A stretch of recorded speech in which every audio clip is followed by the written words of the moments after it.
ವಾಸು,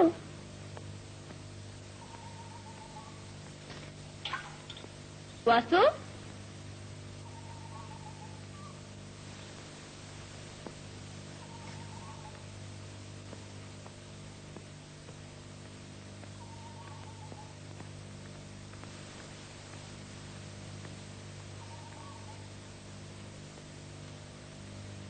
ಕಲ್ಯಾಣಿ, ವಾಸು ಕೆರೆ ಹತ್ರ ಇದ್ದಾನೇನಮ್ಮ?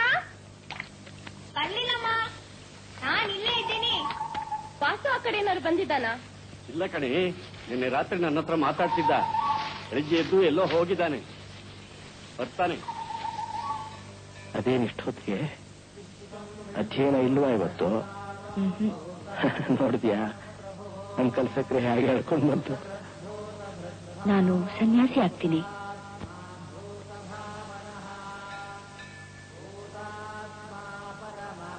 ಈಗಲೇ ಯಾಕೆ? ಸತ್ಯ ಹೇಳೋದನ್ನ ಜನ ಒಪ್ಪಬೇಕಾದ್ರೆ ದೊಡ್ಡ ಸ್ಥಾನ ಬೇಕು, ಇಲ್ವೇ ಸನ್ಯಾಸ ಬೇಕಂತೆ. ಯಾರು ಹಾಗೆ ಹೇಳಿದ್ರು? ಅಪ್ಪಯ್ಯ. ಏನೆಂದು ಹೇಳಿದ್ರು? ಸತ್ಯನ ತ್ರಿವಿಕ್ರಮ ಪಂಡಿತರು, ಅಚ್ಯುತ ಪ್ರಜ್ಞರು ಹೇಳಿದ್ರೆ ಮಾತ್ರ ಒಪ್ಪುತ್ತಾರೆ ಅಂತ.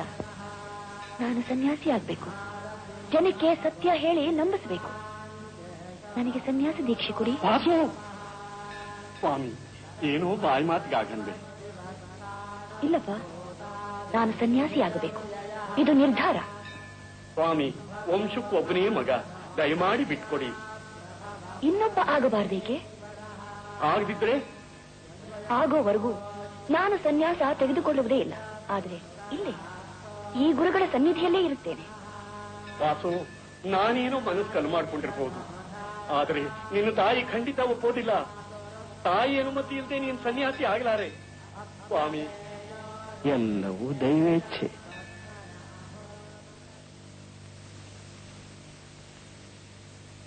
ಕಲ್ಯಾಣಿ, ಕೇಳೋಗೆ.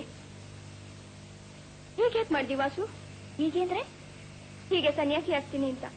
ಓ, ಅದು ದೈವಿ ಇಚ್ಛೆ. ಸಾಕು, ಸುಮ್ನೀರು. ದೇವ್ರು ನಿನ್ನ ಹತ್ರ ಹಾಗೆ ಹೇಳಿಕ್ ಬಂದಿದ್ದೇನು? ನೀನೇ ಹಾಗೆ ಅನ್ಕೊಂಡಿದ್ಯಪ್ಪ. ಎಲ್ಲಿ ನಿಮ್ ದೇವ್ರಿಂದ ನಂಗೆ ಹೇಳ್ಸು. ಮತ್ತೆ ನಿನ್ ತಮ್ಮ ಸನ್ಯಾಸಿ ಆಗೋದೆ ನನ್ನ ಇಚ್ಛೆ ಅಂತ ಹೇಳ್ತಾನಕ್ಕ. ಸಮಯ ಕಾದು ಹೇಳ್ತಾನೆ. ನಿನಗೆ ಇನ್ನೊಬ್ಬ ತಮ್ಮ ಹುಟ್ಟದ ಮೇಲೆ ಹೇಳ್ತಾನೆ.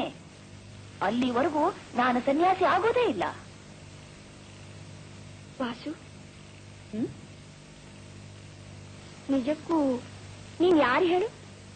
ಪ್ರೀತಿಯ ನನ್ನ. ಇಂಥ ಸಮಯದಲ್ಲೂ ಹುಡುಗಾಟ ಏನೋ? ಹುಡುಗಾಟ ಅಲ್ಲಕ್ಕ, ನಿಜ. ನಿಜಕ್ಕೂ ನಾನ್ ಯಾರು ಅಂತ ನಿಜ ಹುಡುಕೋದೇ ಈ ಸನ್ಯಾಸ. ಇಲ್ದಿದ್ರೆ ನಾನೇ ಇರ್ತಿರ್ಲಿಲ್ಲ. ಬಾರೆ ಬಾ, ಅವನ್ನೆಲ್ಲರೂ ಚೆನ್ನಾಗಿ ಬದುಕಿರ್ಲಿ. ನಾನ್ ತಾಯಿಯನ್ನ ಅಮ್ಮು ಇಳಿದೋಯ್ತು. ಬನ್ನಿ ಹೋಗೋಣ.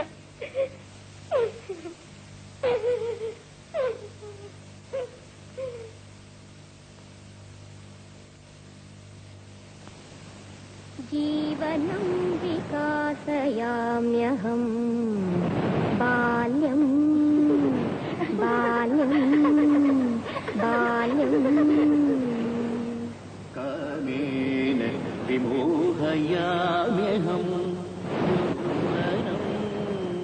यौवनं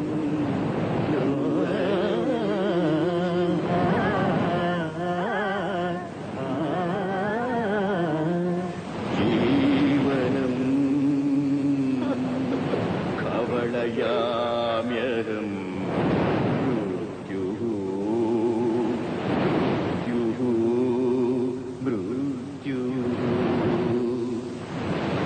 पुनरपि जननं पुनरपि जननं पुनरपि जननं पुनरपि जननं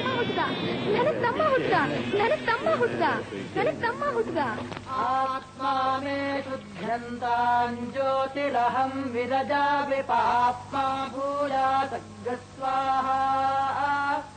अन्तरात्मा मे शुद्ध्यन्तां ज्योतिरहं विरजामि पाप्मा भूयासग्गस्वाहा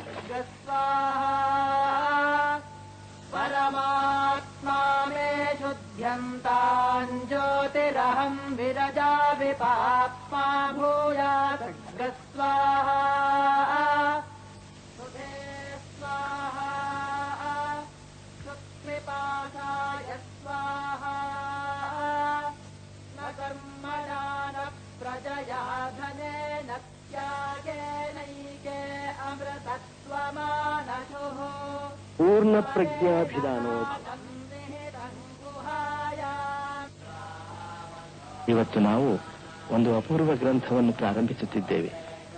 ವಿಮುಕ್ತಾತ್ಮಯತಿಗಳು ಬರೆದ ಇಷ್ಟಸಿದ್ಧಿ. ವಿಮುಕ್ತಾತ್ಮರು ಅದ್ವೈತದ ವಿದ್ವನ್ಮಣಿಗಳು. ಆಚಾರ್ಯ ಶಂಕರರ ಮುಖವಾಣಿ. ಇಷ್ಟಸಿದ್ಧಿ ಅದ್ವೈತದ ಮೇರುಕೃತಿ.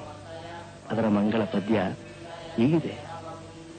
ಯಾನುಭೂತಿ ರಜಾಮೇಯ ಅನಂತಾತ್ಮಾನಂದ ವಿಗ್ರಹ ಮಹದಾದಿ ಜಗನ್ಮಾಯ ಚಿತ್ರಭಿತ್ತಿಂ ನಮಾಮಿತಾಂ ಇಷ್ಟಾನಿಷ್ಟಾಪ್ತಿ ಹಾನೀಚ್ಛೋ ತತ್ಸಿದ್ಧಿರ್ ಯದೃಶಾ ಶ್ರುತೇಃ ತಮ್ಮಾಂ ನ ತ್ವೇಷ್ಠ ಸಿದ್ಧ್ಯರ್ಥಂ ವಿವರಣೋಮ್ಯಾತ್ಮ ಸಂದೃಶೆ. ಅನುಭವ ಸ್ವರೂಪವಾದ ಆತ್ಮತತ್ವವೊಂದೇ ಸತ್ಯ. ಆ ಸತ್ಯದಲ್ಲಿ ಈ ಅಸತ್ಯವಾದ ವಿಶ್ವದ ನೋಟ ಒಂದು ದೊಂಬರಾಟ. ಆ ಆತ್ಮತತ್ವವೇ ನೀವು ನಾವು ಎಲ್ಲ. ಅದಕ್ಕಿಂದೆ ವಿಮುಕ್ತಾತ್ಮರು ಮಹಾನುಭಾವರು ಗ್ರಂಥಾರಂಭದಲ್ಲಿ ತನ್ನನ್ನೇ ತಾನು ನಮಸ್ಕರಿಸುತ್ತಾರೆ. ಅರಿವು ಬರುವುದಕ್ಕೋಸ್ಕರ ನಮಗೆ ನಾವೇ ನಮಸ್ಕರಿಸಿಕೊಳ್ಳುವುದೇ? ಇರುವುದೆಲ್ಲ ಒಂದೇ ಆತ್ಮ ಎಂದು ವೇದಗಳು ಸಾರುತ್ತಿವೆ ಎಂದ ಮೇಲೆ ನೀನು ಯಾರಿಗೆ ನಮಸ್ಕರಿಸಿದರೂ ನಿನಗೇ ನಮಸ್ಕರಿಸಿದಂತಾಗುವುದಿಲ್ಲವೇ? ವೇದವಾಣಿಯನ್ನು ಪ್ರಶ್ನಿಸುವುದುಂಟೆ? ವೇದವು ಋಷಿಗಳ ಅನುಭವದ ನುಡಿಯೇ ತಾನೆ. ಅದು ಅನುಭವವನ್ನು ವಿರೋಧಿಸಲಾರದು. ಈ ಪದ್ಯವನ್ನು ಕೇಳಿದರೆ ನನಗೆ ನಾನೇ ನಮಸ್ಕರಿಸಬೇಕು. ಯಥಾ ದೇವೇ ತಥಾ ಗುರು ಎಂಬ ವೇದವು ಇದನ್ನು ಎಂದಾದರೂ ಒಪ್ಪಿಕೊಳ್ಳಲು ಸಾಧ್ಯವೇ? ಹಾಗೆ ನೋಡಿದರೆ ಶಿಷ್ಯ ಗುರುವಿಗೆ ನಮಸ್ಕರಿಸುವ ಬದಲು ಗುರುವೇ ಶಿಷ್ಯನಿಗೆ ನಮಸ್ಕರಿಸಬಹುದಲ್ಲ? ನಿಮ್ಮ ಅನುಭವ ಇದನ್ನು ಒಪ್ಪಿಕೊಳ್ಳುತ್ತದೆ.